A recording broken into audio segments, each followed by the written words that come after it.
தேவனுக்கே மகிமை உண்டாவதாக. இந்த புதிய நாளிலும் கர்த்தர் உங்களுக்கு அருளும் ஆறுதலின் மன்னா.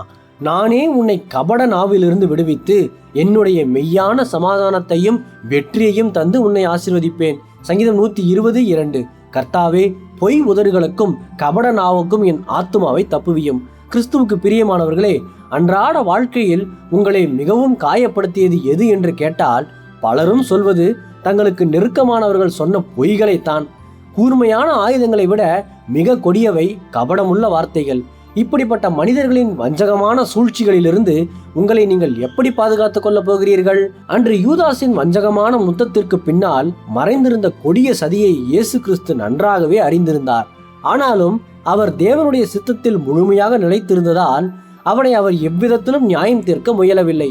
அதுபோல இன்று உங்களை சுற்றியுள்ளவர்கள் பொய் உதடுகளோடு பேசும்போது நீங்களும் அவர்களைப் போல மாறாமல் கர்த்தருடைய சமூகத்தில் உங்கள் ஆத்துமாவை தப்புவிக்க கவனமாயிருங்கள்.